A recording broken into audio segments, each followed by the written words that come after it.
보혈의 능력이라는 제목으로 말씀을 드리겠습니다. 종교개혁자로 알려진 마틴 루터가 이런 말을 했습니다. 깨틀을 짜면 참기름이 나오고 포도즙들을 짜면 포도주가 나오는데 성경을 짜면 피가 나온다 하는 말씀을 했어요. 이 말씀의 의미는 뭐냐면 구약의 모든 핵심 가치는 제사입니다. 범죄한 인간이 구원받을 수 있는 유일한 길은 짐승을 잡아 피를 흘려 하나님께 제사 드림으로 자신들이 지은 죄로부터 용서받는 길이었어요. 그래서 구약에는 성도들이 드린 제물의 피로서 땅을 적셨고 그 피가 끊이지 않았습니다. 율법 시대인 제사가 끝이 나고 은혜의 언약의 시대인 신약에 와서는 예수 그리스도가 중심에 있는데 예수 그리스도는 이 땅에 오셨습니다. 죽으셨습니다. 그리고 그 죽으심에 관하여 십자가에 못 박혀 피 흘리셨다는데 그 의미가 있습니다. 구약에 보면 유월절이 있어요. 근데 유월절의 그 핵심이 뭐냐면 이스라엘 백성들이 430년 동안 피는 유대인이로되 애굽의 문화와 애굽의 죄성 속에서 살아가다 430년 만에 모세를 통하여 출애굽을 할 때 바로가 이스라엘 백성들을 놓아주지 않으니 10가지 재앙으로 바로의 마음을 꺾는 과정에서 마지막 재앙이 장자의 죽음이었습니다. 그 장자의 죽음은 애굽에서 태어난 모든 짐승과 사람에 이르기까지 첫째는 다 죽이는 것이었어요. 그래서 그 장자의 죽음으로 인하여 온 세상이 통곡과 슬픔으로 뒤덮이게 되었는데 하나님께서 이스라엘 사람들에게만 특히 뭘 하게 만들었냐면 양을 잡아서 피를 흘리게 만들어 그 피를 대야에 담아서 그 피를 문설주에 바르게, 문설주라는 것은 대문에 그게 쇠로 만들어진 그 손제비 같은 거, 그걸 문설주라고 하잖아요. 거기에다가 피를 발라라는 거예요. 그런데 이스라엘 백성들은 양을 잡아서 그 재앙이 내리기 전날 밤에 그 저녁에 이렇게 문설주에 피를 다 발라놨어요. 늦은 밤이 되어서 죽음의 사자가 내려와 하나님의 명령대로 온 애굽의 장자들에게 죽음을 내리기 시작했어요. 이 집, 저 집, 그 통곡의 울음소리가 하늘을 가득 메우기 시작했습니다. 그런데 이스라엘 백성들은 여전히 죄가 있었고 애굽 사람처럼 살았었어도 그 피를 발랐다는 그 하나의 이유 때문에 죽음의 사자가 그 집에 있는 장자는 죽이지 아니하고 그 집을 뛰어넘은 거예요. 그래서 유월했다, 패스오버 했다 해서 유월절이라고 하는 거예요. 예수님보다 6개월 먼저 400년의 영적 암흑기를 깨고 복음을 전한 세례 요한이 있습니다. 세례 요한이 말씀을 전하다가 예수님이 오심을 보고 이런 말을 했습니다. 보라, 세상 죄를 지어가는 하나님의 어린 양이로다. 이 어린 양은 뭐냐? 인간의 죄를 위하여 죽어 피 흘릴 것을 예시하신 것입니다. 예수님이 이 땅에 오셔서 하신 것이 그의 죄를, 우리 인간의 죄를 위하여 죄 없으신 피를, 보혈을 흘리신 거예요. 그래서 우리가 그 예수의 보혈을 믿음으로 말미암아 우리의 죄에서 사면받게 되는 게 성경입니다.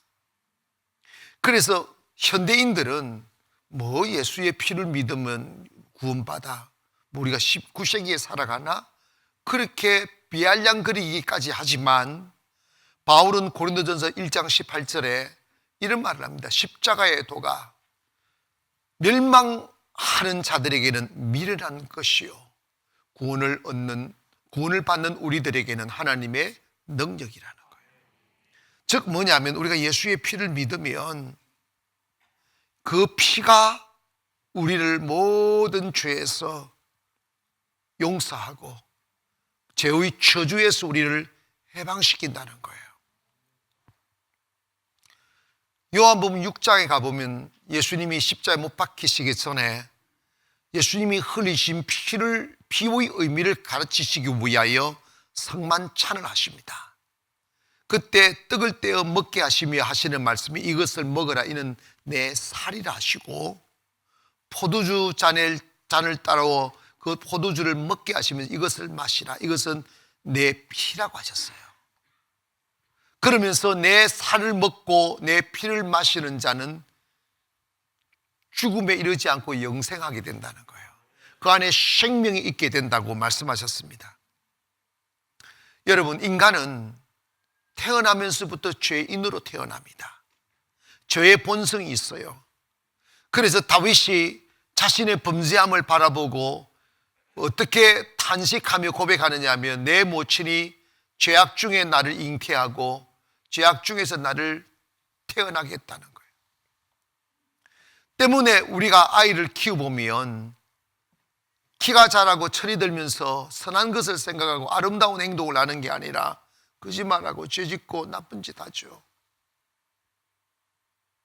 청소년들 부족함 없는 부유한 가정에서 먹을 것 풍족하게 있고 좋은 옷, 좋은 방, 따스한 방에 잠을 자면서도 홀로 그 방에 두면 악한 생각이 그들을 막 사로잡아요.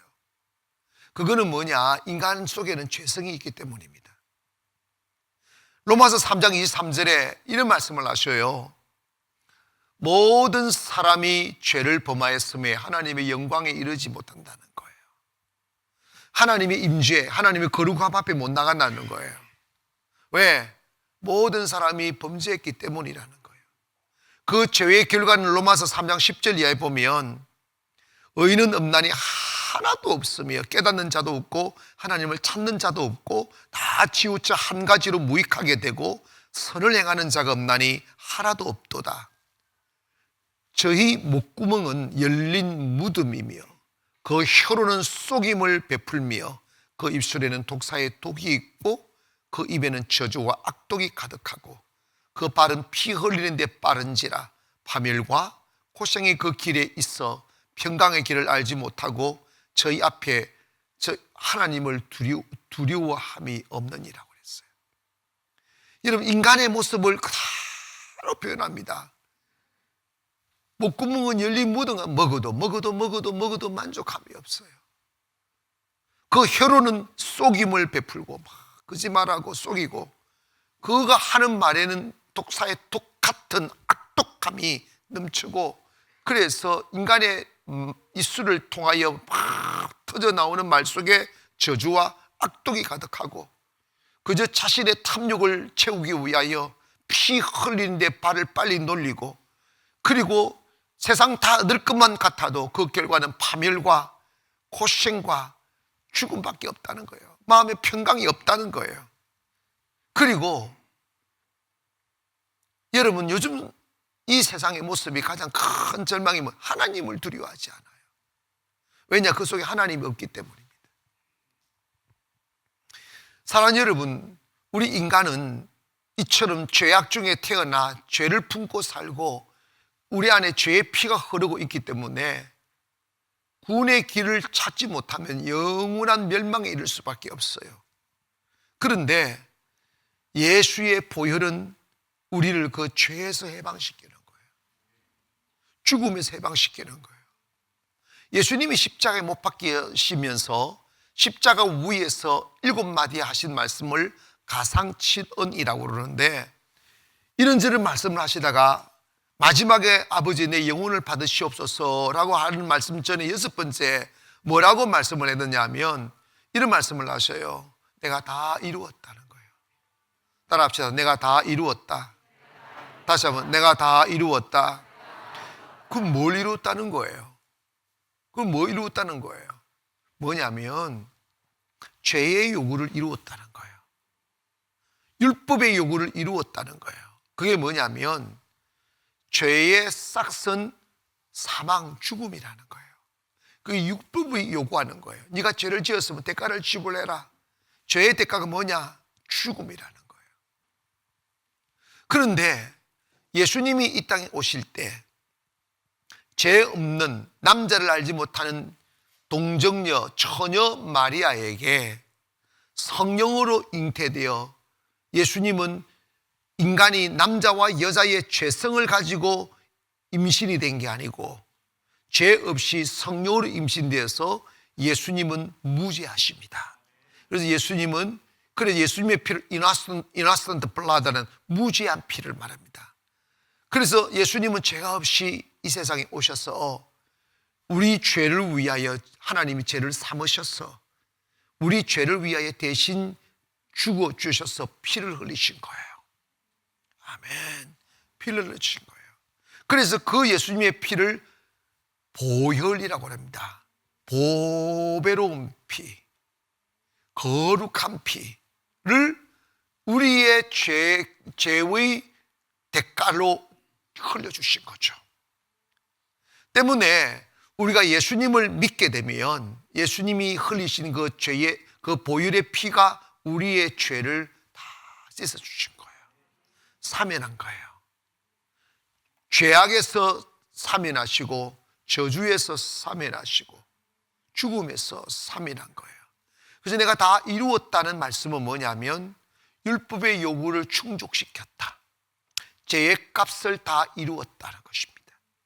때문에 우리가 마땅히 죄를 지어 살았으므로 죽어야 될 우리지만 예수님이 우리를 대신하여 죄를 속하여 죽었기에 예수님의 죽음을 대속적 죽음이라고 하는 거예요.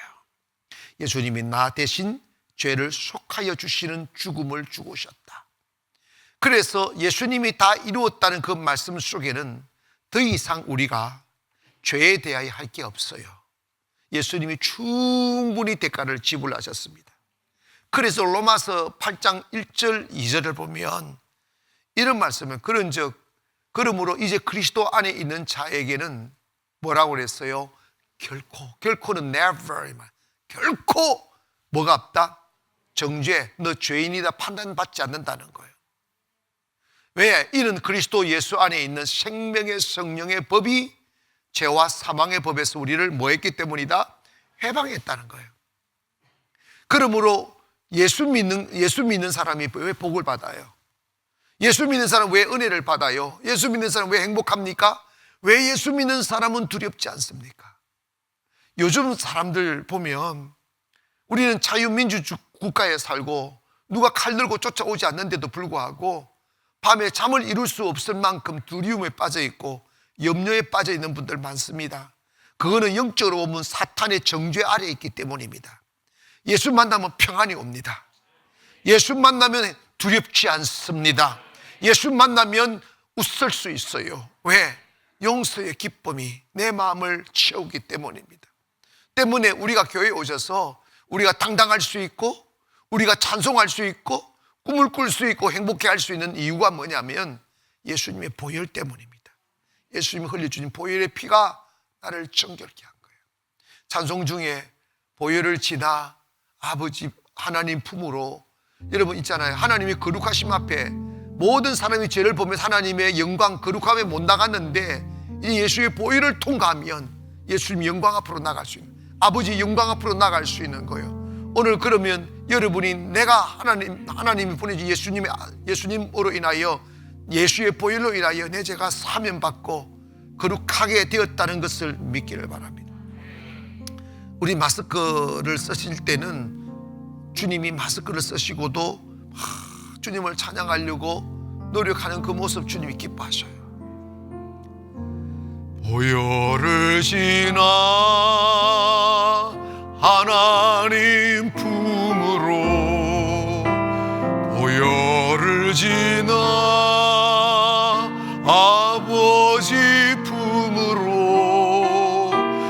보혈을 지나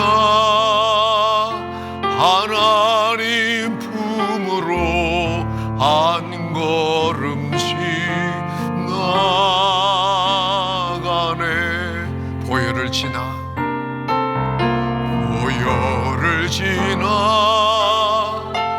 하나님 품으로 보혈을 지나 아버지 품으로 보혈을 지나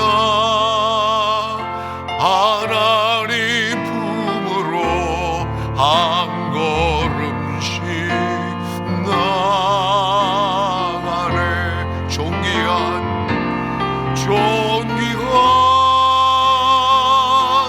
주보혈이 내 영을 새롭게 하시네.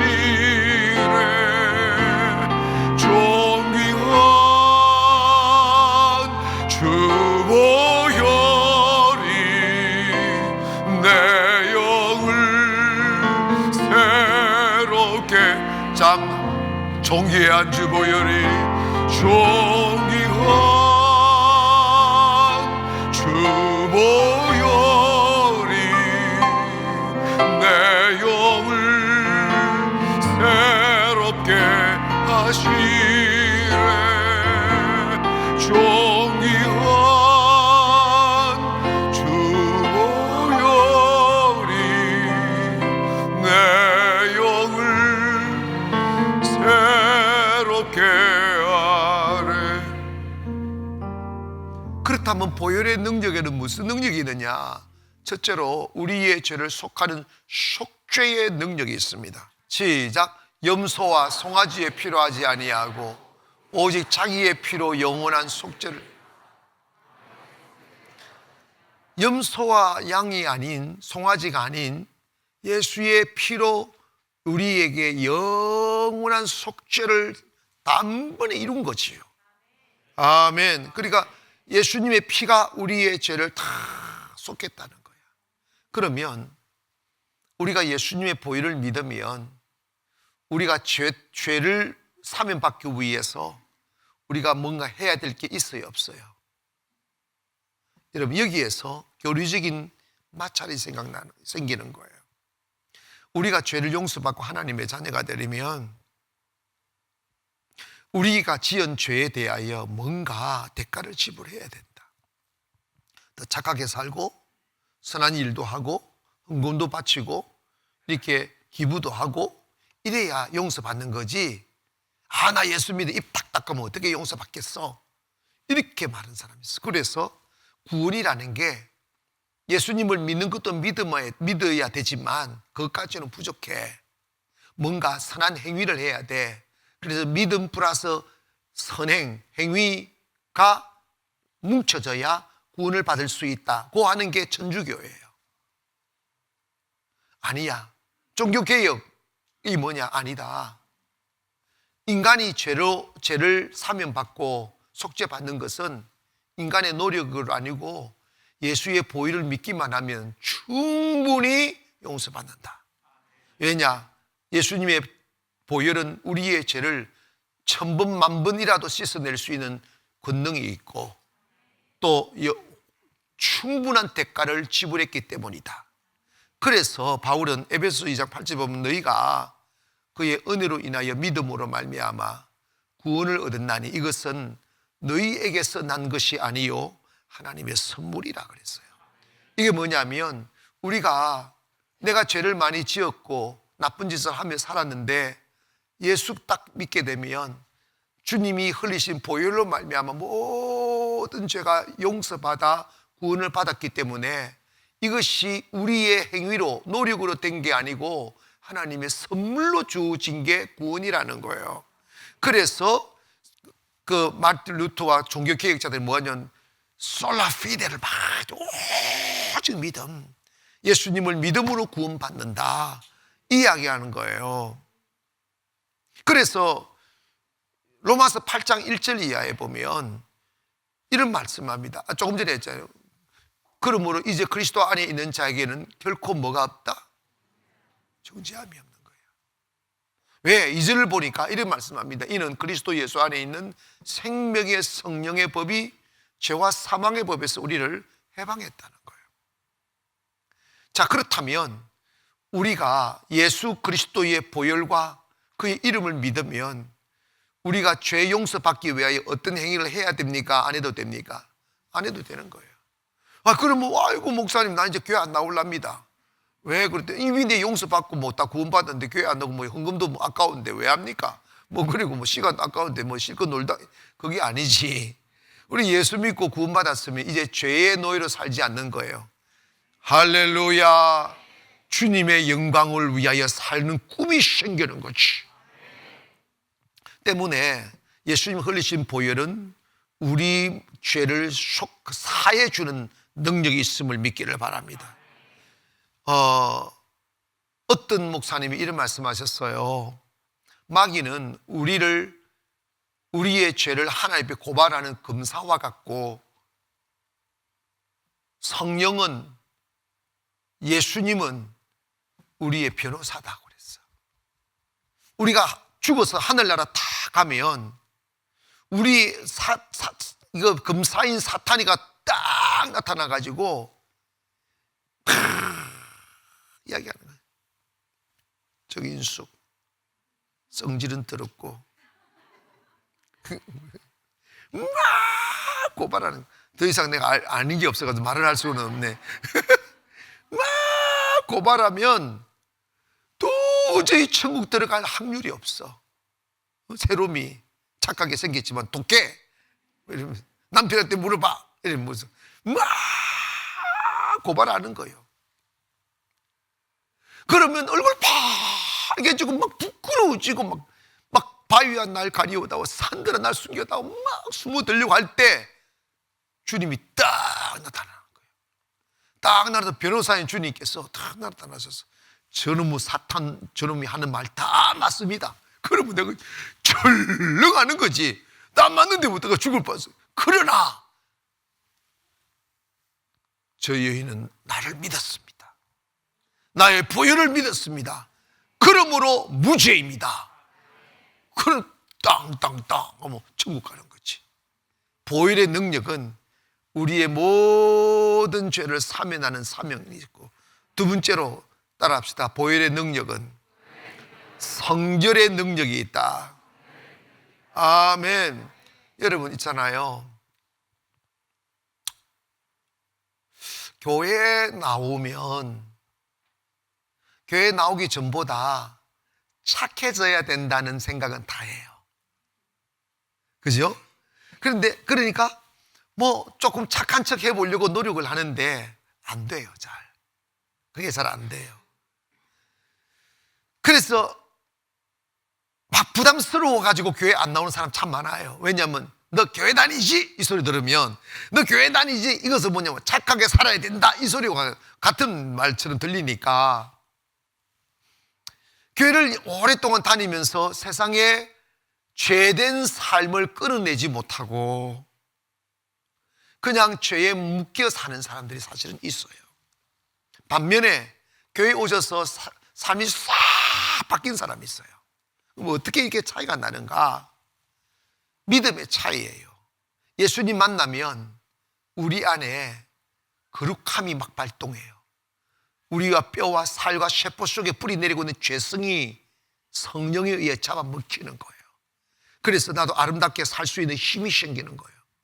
자기밖에 모르는 사람이 헌신할 줄 알고, 배려할 줄 알고, 양보할 줄 알고, 사랑할 줄 알고, 희생할 줄 아는 그러한 변화되어진 모습을 갖게 되는 거예요. 그리고 여러분, 우리가 교회에 나오기 전에는 죄를 짓때 욕심으로 짓는다고 하셨어요. 그러니까 죄져야 재밌는 거예요. 죄져야 기쁘다는 거예요. 즐겁다는 거예요. 죄 짓는 게 쾌락이라고 하는데 그 쾌락이 너무 좋은 거예요.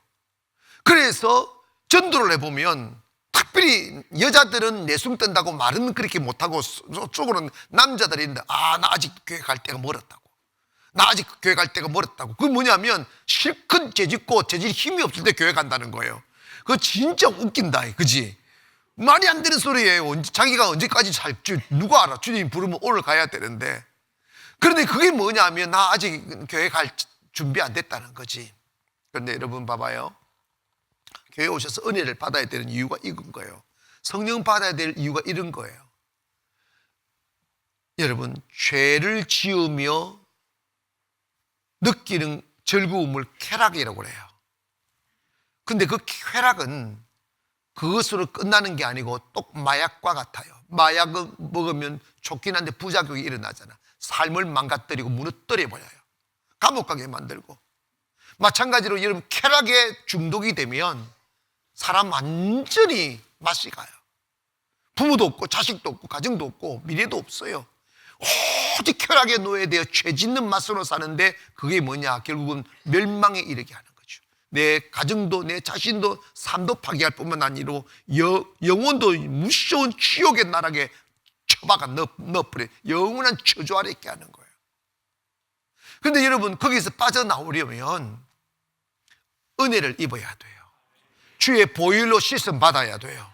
그러면 달라져요. 여러분, 하고 싶은데 억지로 안 하는 게 힘들어요.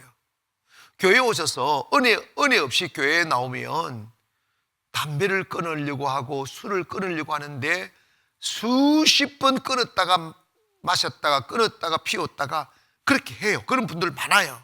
그건 자기가 하려고 하기 때문입니다. 은혜 받으면 저절로 끊어져요. 싫어져요. 내 몸이 거부해요. 나의 나된 것은 하나님의 은혜로다. 때문에 보혈을 다 믿고 주의 보혈을 믿어야, 보혈이 내 죄를 덮어야 성령이 임하는 거야. 거룩한 영은 내 안에 보혈로 말미암아 죄가 용서받을 때 영이 임하는데, 그 성령이 탁 임하면 뭐냐면 이제 술집이 가기 싫은 거예요. 교회에 오는 게 그렇게 행복해요. 요즘요, 우리가 매일 50일의 기적을 하잖아요. 이렇게 제가 한 번씩 이게 엿듣고 이렇게 오는 이야기들 들어보면 이 시간만 기다려진다는 거예요. 은혜 입으니까. 이 시간이 너무 행복하다는. 그러니까 어떤 분은요, 9시 시작하네 6시부터 앞자리 차지한다고. 6시부터 오는 사람 많다니까, 진짜로. 그리고 예배 마치고 막 늦어지면 빨리 가던 사람이 기도 받고도 또 앉아요. 그냥 너무 행복하니까, 너무 기쁘니까. 여러분, 이게 있어요. 제가 경험한 분, 한 여자분이 처음 교회에 나왔는데 저한테 이제 상담을 요청을 들어봤더니 시어머님과 같이 살면서 고부간의 갈등이 너무 심한 거예요. 근데 이 여인이 작은 사업을 했었는데, 사업을 하면서 그냥 집이 들어가기 싫으니까 아침 일찍 나오고 밤 늦게 들어가고, 그러면서 시어머니는 아들이 변변찮으니까 며느리가 벌어주는 그거 가지고 생활비하고 이러니까 큰소리 못 치고 하면서 서로 그러면 속으로 막 미워하고 막 인연 저전하고 막 이렇게 사는 그런 거. 그러니까 집에 들어가기 싫은 거예요. 그래 맨날 일 끝나면 술 마시고 담배 피우고 이게 낙으로 살던 사람인 거라. 그러다가 예수 믿게 되는데 그 고백을 저한테 다 하는 거예요. 그리고 자기도 주님 만나고 싶다고 기도를 해줬어요. 기도를 해주는데 기도를 받고 사업자 손님을 만나러 가는데 갑자기 막 못 가겠더라는 거예요. 그 술자리에 못 앉겠더라는 거죠. 그래서 차를 딱 타가지고 운전대 타가지고 딱 습관처럼 손이 어디가 담배를 탁 하는데 담배를 불을 탁 켰는데 머리가 띵해지더라고요. 몸이 반응하더라는 거지. 그러면서 술이 떠나가고 담배가 끊어지고,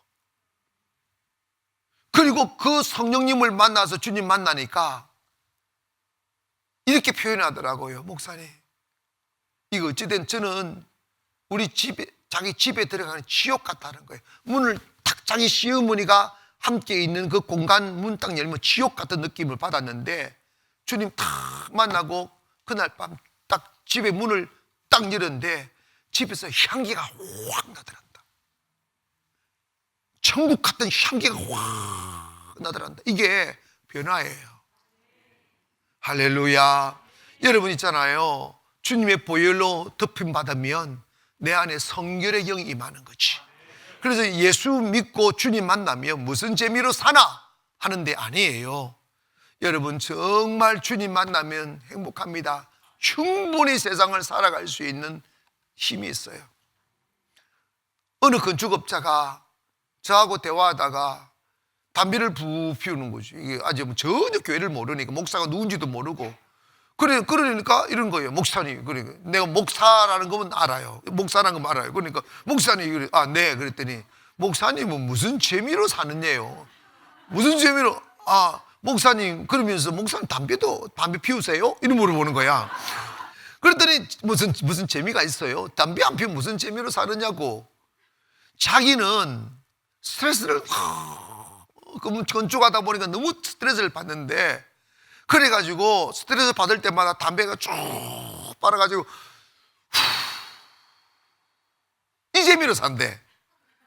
그러다가 좀 심심하면 목사님, 그 계란 알맹이 만드는 거 아세요? 그러는 거예요. 담배 피워봤다며 계란 알맹이 만드는 거 계란 구름 만들 줄 아느냐요. 그게 뭐냐고. 그래가지고 그게 뭐냐, 제가 한번 보여드릴게요. 이러는 거예요.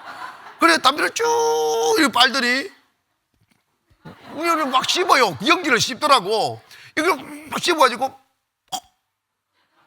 그러니까 뽀롱뽀롱뽀롱뽀롱뽀롱 이렇게 계란 같은 거 연기가 뽀롱뽀롱 올라가더라고. 목사님 멋있지 않아요? 이런 거야. 그 재미로 산다는 거야. 목사님은 담배를 안 피우면 스트레스를 어떻게 푸느냐고. 근데 여러분 보면서 그 담배 피운다고 스트레스 사라집니까? 해결됩니까? 예수 믿고 주님 만나보세요. 스트레스 근원이 해결됩니다. 주님 역사하신다니까요. 주님 은혜 받으면 감옥 같은 가정이 평화로워지고 은근기와 많은 잡풀들이 가득 찬 내 현실에 사라지는 거지. 하나님이 축복하십니다. 할렐루야. 주님 만나면 영이 느끼는 행복이 있어요. 그 맛보면 담배 아니지. 보혈로 여러분 심령이 덮이기를 주의 이름으로 축원합니다. 정말 주님 앞에 딱 주님 만나서 죄로부터 해방받는 그 자유의 기쁨은 세상 그 어떤 것과 비교될 수 없는 기쁨이에요. 마지막으로 우리가 한번 생각해야 될 부분이 뭐냐면, 보혈의 능력을 딱 경험하면 우리 몸을 아름답게 사용할 수 있는 헌신의 능력이 옵니다. 로마서 12장 1절에 보면 너희 몸을 하나님이 기뻐하시는 산 제물로 드리라고 그랬어요. 죄의 도구로 쓰지 말고 의의 도구로 쓰고 악의 도구로 쓰면 선의 도구로 쓰라는 거예요. 그런데 마귀가 우리 몸을 딱 장악하게 되면 생각하는 것과 계획하는 것들이 다 항상 악할 뿐이란다. 그래서 행동하는 모든 것이 죄악뿐이니 자신의 삶을 드러내기를 싫어하는 거예요. 항상 어두워요. 항상 불안해요. 항상 두려워요. 여러분 요즘 정신쇠약, 우울증 이런 질병으로 고생하는 분들이 생각보다는 많은데 왜 그러냐면 그 바로 죄책감 때문에 그런 거예요. 언제 어떤 일이 하나님이 나를 지켜주시고 하나님이 나와 함께 하시며 오늘보다 더 아름다운 내일을 주실 것이며 더 나은 내일을 하나님 예비하실 것이라는 믿음이 있으면 왜 두려워요? 그런데 여러분 죄에 사로잡히게 되면 두려움이 오게 돼 있어요. 왜? 사람이 제일 두려운 게 죽음이에요. 여러분 죽음 앞에 당당할 수 있는 사람 누가 있어요? 그런데 여러분 왜 죽느냐? 성경은 죄의 삭시 사망이라고 그랬어요. 두려움은 죄에 대한 두려움이고 죽음에 대한 두려움인데 기독교의 생명이 뭐예요? 우리 죽지 않는다는 거예요. 나를 믿는 자는 죽어도 살겠고 무릇 살아서 나를 믿는 자는 영원히 죽지 않는다. 영원히 산다는 거예요. 자유가 오는 거예요. 그래서 예수 그리스도의 육체의 죽음을 우리는 슬퍼하지 않는 이유가 뭐냐면 하늘나라 이미 가는 거예요. 그래서 우리는 막 아이고 이러지 않잖아. 그 아이고가 옛날 사람들 어떻게 영어를 알았는지 내가 간다 그러잖아. 아이고. 그런데 여러분, 우리는 그렇게 하는 영광일세 내가 누릴 영광일세 하잖아. 은혜로 주 얼굴 배옵나니 지극한 영광 내 영광일세 하잖아. 죽음이 영광인 거지. 왜? 믿어지니까. 그것이 있으니까. 그리고 여러분, 주님 만나지 아니하고 보혈의 능력으로 옷 입지 아니하면 교회를 다녀도 그렇고 안 다녀도 그렇고 자기가 살아가는 목적이 자기 신이 하나님이 아니라 자기 신이 배가 되어버려요. 가서 먹고 입고 쓰는 것에 노예가 되어버려요. 생존의 노예로 살아가요. 여러분, 현실적으로 따져 물으면 그것이 맞는 듯 해요. 근심이 확 찾아오고 염려가 살아오고 내 자식 먹여 살려야 되니까, 내 가정 지켜내야 되니까, 나도 사람처럼 집 짓고 살아야 되니까 막 몸부림치며 일의 노예로 살아요. 그런데 가져도 불안하니까 두려워하고 염려하고, 그 염려가 내 마음을 사로잡으면 충분히 행복해 할 수 있는 어린 아이들이 해맑은 얼굴로 웃고 있음에도 불구하고 그 웃음이 외로움으로 다가와요. 내 옆에 평화롭게 잠자는 아이들이 두려움으로 찾아오고, 해맑은 얼굴로 바라보는 아내의 웃음이 부담으로 다가온다고. 목사님 그거 어떻게 아느냐고. 나도 알아. 내가 경험해 봤다니까. 믿음 없으면 그 생각이 잡혀요. 그래서 삶이 재미가 없어요. 삶이 불행해요. 그런데 여러분, 그런 생각에 사로잡혀 더 잘 살고 싶고 더 안전하고 싶어서 그런 생각에 사로잡히는 듯 하였지만 현실은 반대로 나타나는 거예요. 가난을 두려워하면 가난이 오고 염려하면 염려할 일이 생기는 거예요. 믿음대로 된다는 말씀은 뭐냐? 주님이 나를 죄에서 저주 해방했으니 하나님 나를 축복하실 거라고. 예수 믿는 사람은 영혼만 구원받는 것이 아니라 우리의 삶의 가시덤불과 은근길을 하나님이 제거하시고 축복의 땅으로 인도하는 가나안의 백성임을 믿기를 바랍니다. 이걸 발견하셔야 돼요. 하나님 은혜 안에 살아야 물질도 오는 거죠. 은혜 안에 살아 건강도 오고 행복이 오는 것입니다. 하나님은 우리를 영혼만 구원하신 것이 아니라 전 인격적 구원을 말씀하는 거예요. 예수 믿기를 원합니다. 예수 믿으면 진짜 축복이라는 게 있어요. 할렐루야. 교회 다니는 것이 아니라니까. 교회 다니는 것이 다가 아니래요. 예수 만나기를 원하고 보혈의 피로 내 죄를 다 씻음받기를 원하며 그 씻음받은 영혼에게 채우시는 성령을 받기를 바랍니다. 그래서 그 성령을 받으면 그 성령께서 여러분을 축복합니다. 근데 여러분 진심으로 주님의 보혈로 나가면 절망이 사라져요. 우리의 앞길을 가로막는 벽이 무너져요. 그게 은혜라는 것입니다. 여러분 기각하세요. 믿음이 없으면 기도가 쓸쓸하고 적막해요. 근데 믿음이 탁 들어오면 기도가 믿어져요. 하나님이 일하실 게 믿어지고 하나님이 내보다 앞서가서 험한 곳을 평탄케 하고 눈물을 부수고 빗장을 꺾어서 흑암 중에 보화와 숨은 채물을 주신다고 하셨으니 하나님의 은혜가 있음을 믿기를 바랍니다. 예수 믿으세요. 보혈로 충만하기를 바랍니다. 그러면 우리의 인생이 아름다워져요. 헌신하게 되고 희생하게 되는데 풍요가 넘쳐요.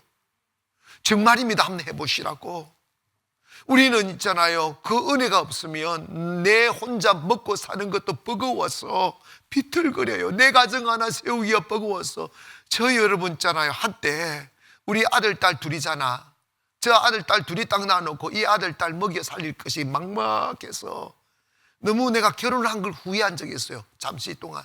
뭐 누구 사랑하고 안 하는 그런 의미가 아니고 삶의 무게가 너무 무거워서 차라리 내가 결혼 안 했으면 이 걱정도 안 하고 자유롭게 살 수 있을 텐데 결혼해서 아이 낳아가지고 이 아이들 뭐 이렇게 가난하게 키우는구나, 이 생각이 확 들어오니까 살맛이 안 나더라고요. 그런데 여러분, 그것이 현실이 어려웠고 가난해서 그런 게 아니고 내가 자신감이 없는 거예요. 믿음이 없는 거예요. 똑같은 현실인데 주 앞에 엎드려 기도하고 보혈이 나를 덮고 하나님의 성령이 나를 사로잡으니까 에너지가 생기는 거예요.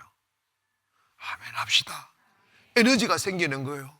그래서 여러분 있잖아요, 우리 교회가 왜 하나님 은혜가 있느냐면 우리 상가에서 개척할 때 얼마나 어렵습니까? 진짜 월세 처음에 내가 450만 원씩 내고 시작했는데 1년에 맨날 올려서 450만 원, 500만 원, 600만 원 뭐 이런 식으로 줬는데 그게 개척할 때 그게 보통 부담감이 아니에요.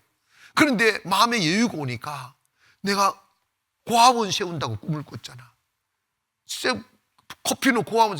그래서 여러분 개척할 때 돈 하나도 없이 비행기 티켓만 가지고 세부 건너가서 땅 보고 와가지고 결국은 고아원 잘 세우잖아요. 에너지가 온다니까. 에너지가 오니까 물질도 오고. 아멘 합시다. 여러분 어려울수록 주님 만날 수 있습니다. 보혈의 능력을 가지기를 원합니다. 그래서 여러분의 인생을 배가 실이 되어 살지 마시고 아름다운 꿈을 가시고 남은 도우기도 하고 주의 일 하기도 하고 헌신하고 희생하며 살 때 축복이 막 흘러드는 거예요. 아멘. 여러분 정말 나는 잊을 수 없는 기억이에요. 그게 뭐냐면 상가에서 개척해 보니까 상가를 털어낼 재간이 없더라고요. 이건 여러분 해보면 알아. 지금 송도에서 저거 하고 해서 상가를 털어낸 교회 단 하나도 없어요. 못 털어내요. 저보다 훨씬 먼저 오신 분 좋은 환경은 못 털어내요. 지금도 못 털어내고 있어요. 근데 저는 이런 생각을 했어요. 이거는 하나님의 특별한 은혜 없이는 이 시대에 상가 못 털어낸다. 그럼 내가 정말 하나님 은혜 입어야 되겠다. 특별한 은혜 달라고. 그러면 내가 어떻게 하면 하나님 저한테 은혜 주시겠냐고 그런 기도하고 생각하는 중에 무슨 생각이 딱 들었냐면 그 필리핀에 코피는 아이들이 팍 생각나는 거예요. 이렇게 기도. 하나님 내가 목회는 목사니까 하는 거지만 목회 외에 정말 하나님이 기뻐하는 일이 뭐냐고 그렇게 물을 때 그 마음이 탁 들어와서 그때 나는 돈 있고 그걸 생각 안 하고 하나님 그럼 제가 그 고아원을 짓겠다고. 그래서 주님 일이니까 돈 없이 그냥 건너가는 거지. 저지르는 거지. 그냥 해보는 거지. 했더니 여러분 있잖아요. 지금 지어놓은 그 땅을 알게 되고 그걸 어떻게 사게 되고 짓게 됐는데 그걸 딱 사게 되니까 하나님이 기적같이 그 상가를 털어내고 이곳으로 인도하신 거야. 지금은 여러분 내가 제일 잘 나가 이러잖아요. 우리 교회가 잘 나가 그죠? 이런 봐봐요. 이게 이런 비밀을 깨달아야 돼요. 욕심으로 잘 살지 못해요. 헌신으로 잘 살게 됩니다. 축복의 통. 그래서 내가 깨닫는 게 선교는 주는 것이 아니고 받는 것이구나. 끝없이 우리가 그 과정에서 우리 교회 개척하면서 이 교회 세워오면서 고아원 짓죠. 학교 세웠죠. 교회 세웠죠. 상상할 수 없을 만큼 많은 것을 이루어놨어요. 근데 그때 제가 정말로 양심적 고백이지만 처음부터 할 때마다 돈이 있은 적 없어요. 그냥 믿음으로 밀었더니 하나님이 그때 채워주셨어요. 그런데 우리 교회가 망했느냐? 여러분 대한민국 제일 잘 나가는 교회라고 소문났잖아요. 여러분 봐봐요. 그게 뭐냐면 있어서 섬기는 게 아니더라고. 보혈의 능력이 들어 믿음으로 섬기는 거야. 할렐루야. 믿음으로 섬기는 거예요. 사랑하는 성도 여러분, 우리 보혈의 능력 믿고 살기를 바랍니다. 죄에서 해방받아 하나님 자녀 되고 축복의 주인공이 되어서 이 코로나 시절 때 더 잘 되고 더 건강하고 더 행복하고 회복의 시간이 올 때 여러분이 축복의 통로가 되기를 주의 이름으로 축원합니다. 기도하겠습니다. 그렇게 하시나